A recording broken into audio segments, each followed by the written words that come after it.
Good evening, Clinton Central families. This is Principal Hughes at the high school, And Mrs. Smith from the elementary. and we are here to talk to you about our modified delay proposals.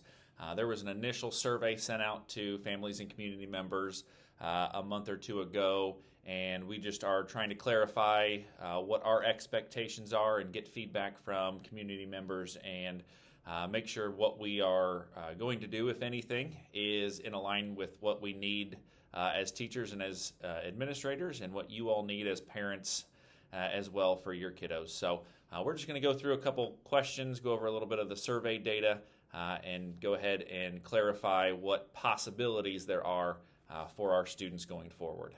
Just as a refresher as to the overall why we're asking for a potential modified schedule for our students and our teachers, professional development, collaboration, and individualized support. So what we're looking for is that uninterrupted time for teachers and staff members to get some more professional development so that they can continue to stay up on the latest research and latest trends in education and teaching.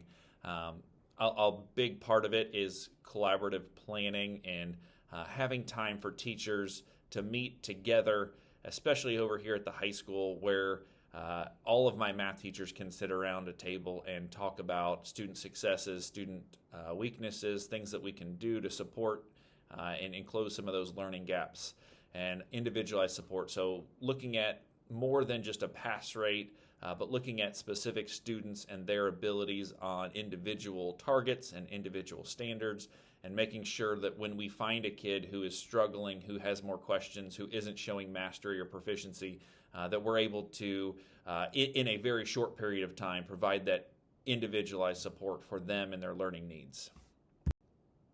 One of the big questions that we've gotten so far since we put out our first survey is, so how are teachers accomplishing these things now without some sort of modified schedule? At the elementary, what it looks like this year is that teachers were given 6 professional days where we brought in substitutes for the whole grade level so that those teachers could have the day to unpack and align their new math standards in a curriculum mapping process. We definitely won't be done by May just with the subject of math. So you can tell the amount of time that our teachers are putting into an endeavor like that to make sure that it's meaningful, that we are aligning it across the grade levels to have that vertical alignment. Another thing that we've done this year and have done for years is that teachers arrive 30 minutes prior to their contract time. This time is used for all of these purposes that we're asking for: data collection, staff meetings, different committee meetings, and also professional development. Also, on a weekly basis, each teaching team has 80 uninterrupted minutes for their professional learning community, or their PLC time, over at the elementary. Right now, we align this with their prep time, so they lose one of their prep times every week to do this with their team. And then the other 40 minutes is covered by some other staff member. So whether that be an instructional assistant, a counselor, whoever's available at the time, we have a very unique schedule to make sure that all of our teams have this time. So we would absolutely love to be able to have a delayed start or an early release in future years so that we could have teachers in classrooms every minute of the day that students are in classrooms. It's a little bit different here at the high school, just because we don't have the same prep period like they do by grade level at the elementary. So right now, at the junior high level, 7th and 8th grade here, our math and our English teachers are really responsible for planning and creating lessons for that MTSS, that intervention time for our students. And so they push that out to the other junior high teachers, and our 8th period, we call it homeroom, but that's where our 7th and 8th grade students get individualized support. The struggle that we find is because there isn't that common time for teachers to sit down and go over that data. The teachers that may be presenting some of that information, it might be a science teacher or socialist teacher, they don't have the specific knowledge of the intricacies of the learning target and the standard that the students are needing to learn, and they might not be well equipped to help some of those kids in their particular needs as to where they're making a mistake with their work. And so it's working, but it certainly could be better. At the high school level, we don't have an MTSS or a homeroom period. We have SRT.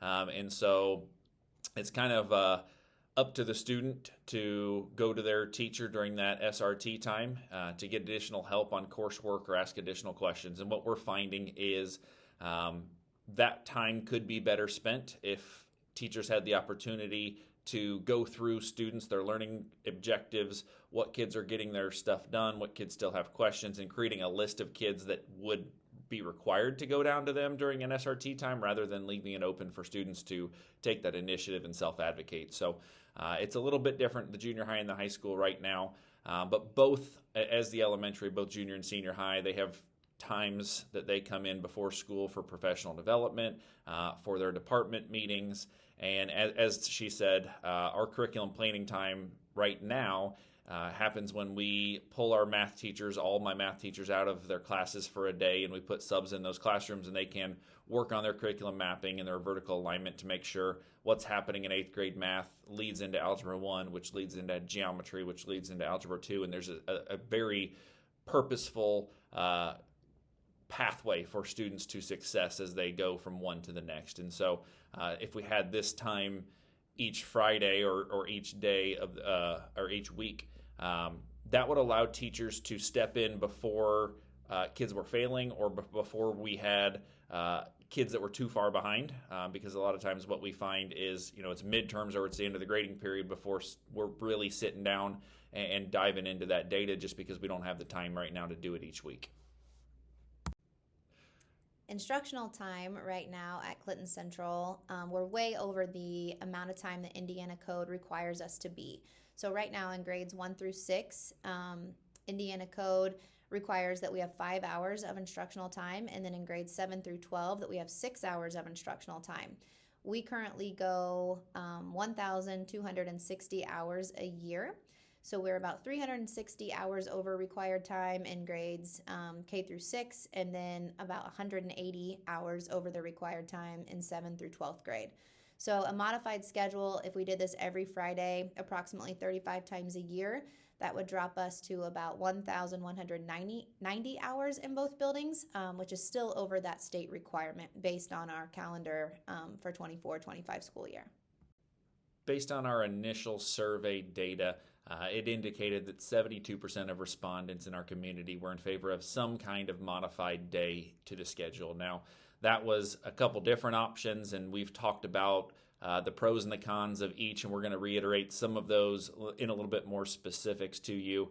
But the options that we looked at were early releases, delayed starts, 2-hour delay, those kind of things. And so we've come up with a couple maybe new options that we want to share with you as well. But again, overwhelming majority was in support of some type of modification to our schedule. And we're just trying to figure out what works best for parents, what works best for our community, and ultimately what works best for our kids. Our next steps are this video right here, which will consist and be followed up by a second survey that will go out to the community with our 3 final options as far as a proposal. We will then review those results and give a finalized proposal to our school board in hopes for a decision at our April board meeting. After that, we'll need to apply for a flexibility waiver from the Indiana Department of Education, which will give their stamp of approval on our modified schedule. And then once we have that, we would announce our decision to the community so that everyone could begin planning for what that looks like for their family next school year. We've narrowed down the 3 potential modified schedules to what we're calling a 1-hour delay, a 2-hour delay, and an early release. Right now, the proposal would be for Friday to be our modified day due to the Monday through Thursday schedule for Bulldog Club over at the elementary school. And so each one has pros, each one has cons, and we're going to try and clarify what each one would look like for a student at both the elementary and the high school. Our first option is a 1-hour delay. In this model, our staff would report at 7 a.m. and our students wouldn't report until 9 a.m. This is kind of a compromise. The teachers would give an hour of their time prior to contract time, and parents would give an hour that students are usually at school. So our student day would run from 9 to 3 p.m. One perk or pro to this model would be that our breakfast students would still be able to be served at the high school on a 1-hour delay. Yeah, our classes would be shortened by about 10 minutes on that particular day. And so students would still be able to see their teachers. They would still be able to have the instructional time. If you know anything about the high school day, most of the time they've got the last 5 or 10 minutes to begin working on their homework or to get something finished up. So they would be without that time those particular days, but at the same time they would have more support the rest of their day and during their student resource time. So I feel like this is a compromise where teachers aren't being pulled out of classrooms nearly as much to be covered by subs, and the instructional portion of their period is still going to be intact, and they're still going to be able to get the academics that they would otherwise have on a traditional schedule. Our next option would be the 2-hour delay schedule that we've all been accustomed to on weather delays and fog delays. What this looks like at the high school level, students report at 10 a.m., 2 hours later than normal. Buses and all that will run again 2 hours later than normal. What it looks like instructionally, classes are about 20 minutes shorter. They have 27-minute classes instead of 47-minute classes. Again, they can get the bulk of their instruction with less work time built in as well. But we would not be able to serve breakfast based on the Department of Ed's requirements and guidelines for breakfast. So that would be a negative for some of our students who do eat breakfast here at the school. Our third option for a modified schedule will be an early release. This will be similar to our schedule that we're preparing for next month for the eclipse, but students will be released 2 hours early rather than arriving 2 hours late. They would head home at 1 o'clock, and teachers would then stay until their normal contact time to, again, have that time to sit and collaborate and prepare for the following week. So with it being Friday afternoon, they would already have everything ready to go, interventions in place for that Monday morning, ready to hit the ground running. So again, to reiterate, we are super excited that this would potentially be beginning on Fridays next school year in the 24-25 year. But we certainly do need your input as we make these final decisions.